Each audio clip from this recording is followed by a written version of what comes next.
Hello, good morning दोस्तों। तो आप सब लोग कैसे हो? आई होप कि आप लोग बहुत अच्छे होंगे।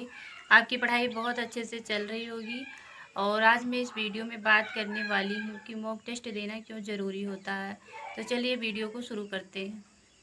आप अगर किसी भी एग्ज़ाम की तैयारी करते हो, जैसे UPSI, UP police, SSC, GD, CRPF, railway, अगर आप किसी भी एग्ज़ाम की तैयारी करते हो तो आपको सबसे ज़्यादा ज़रूरी है सबसे पहले आपका सिलेबस कंप्लीट होना चाहिए। और सिलेबस कंप्लीट करने के लिए कम से कम 6 महीने 1 साल तो लगते हैं। अगर आपका सिलेबस अच्छे से कंप्लीट है, समझ लो 99% आपका सिलेबस कंप्लीट है अच्छे से, तो आप उसी टाइम से मॉक टेस्ट देना शुरू कर दीजिए। मतलब कि बहुत ज़्यादा फ़ायदे होते हैं मॉक टेस्ट देने से। आइए इसे भी समझते हैं। अगर आप किसी भी एग्ज़ाम का मॉक टेस्ट देते हैं, जैसे UP police, UPSI, CRPF, railway का एग्ज़ाम देते हैं, मॉक टेस्ट देते हैं, तो उसमें कभी कभी ऐसा होता है शुरुआत में तो बहुत ज़्यादा नंबर कम ही रहता है सब लोग का। चाहे जितना कोई तैयारी कर ले, कुछ भी कर ले, नंबर कम ही रहता है। लेकिन अगर आप ये धीरे धीरे करते हैं तो आपका शुरुआत में नंबर कम रहेगा। उसके बाद आप ये देखते हैं मॉक टेस्ट में कि मेरा किस में सबसे ज़्यादा नंबर कम है।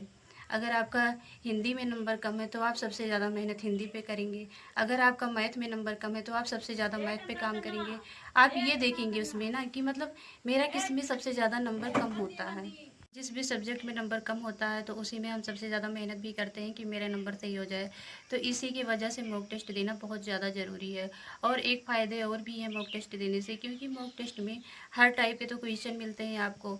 तो इसीलिए मतलब चाहे जितना हार्ड रहे या ईजी रहे, हर टाइप के क्वेश्चन रिपीट होते हैं। तो आपको मतलब मॉक टेस्ट देना चाहिए और बहुत ज़्यादा ज़रूरी है मॉक टेस्ट देना। फ़ायदे ये भी हैं, क्योंकि जब हम एग्ज़ाम देते हैं ना तो कभी कभी ऐसा होता है कि हमारी मतलब स्पीड नहीं बनी रहती है, और जबकि 2 घंटे 1.5 घंटे एग्ज़ाम देने के लिए मिलते हैं। लेकिन कभी कभी ऐसा होता है ना, मतलब सबके साथ यही होता है कि टाइम कम पड़ जाता है। अगर आप मॉक टेस्ट देते हैं ना तो आपका मतलब मैं गारंटी के साथ कहती हूँ कि आपका टाइमिंग बहुत ज़्यादा सही हो जाएगा। मेरा भी शुरुआत में यही हाल था, क्योंकि मतलब जब मैं कोई एग्ज़ाम देती थी ना तो मतलब यही लगता था टाइम तो नहीं है, टाइम तो नहीं। लेकिन जब से मैंने मतलब शुरू किया मॉक टेस्ट देना ना, मतलब तब से मेरी टाइमिंग बहुत ही अच्छी हो गई है। मॉक टेस्ट देना बहुत ज़्यादा ज़रूरी है इसीलिए, ठीक है। और इसमें मतलब स्पीड बनी रहती है कि आपको मतलब कितने घंटे कितने मिनट किस क्वेश्चन में देना है, किस क्वेश्चन में नहीं देना है। और यही चीज़ एग्ज़ाम में बहुत ज़्यादा हेल्प करती है। एक बात और है, अगर आप मॉक टेस्ट देते हो ना तो मतलब कभी कभी ऐसा होता है, कभी कभी नंबर कम आता है, कभी कभी नंबर ज़्यादा आता है। तो आप इससे ज़्यादा परेशान मत हो, ठीक है। आप उस पर ज़्यादा फोकस कीजिए। जो भी सब्जेक्ट आपका वीक है उस पर आप ज़्यादा फोकस कीजिए और उसे आप अच्छा बनाइए, ठीक है। मतलब छोटी छोटी गलती आप लोग अपना रिपीट कीजिए कि मेरा नंबर इसमें कम क्यों हुआ।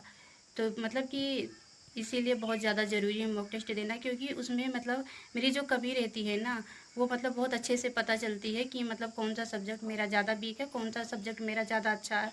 तो इसीलिए बहुत ज़्यादा फ़ायदे हैं मॉक टेस्ट देने से। तो आप लोग भी लगातार दीजिए मॉक टेस्ट, ठीक है। और जो भी कमी रहे उस पर आप लोग ज़्यादा ज़्यादा फोकस कीजिए। यही सब फ़ायदे हैं मॉक टेस्ट देने से, ठीक है। जो मेरी कमी रहती है ना उसमें बहुत अच्छे से पता चल जाती है कि मेरी कमी कहाँ ज़्यादा है। यही सब फ़ायदे हैं मॉक टेस्ट देने से।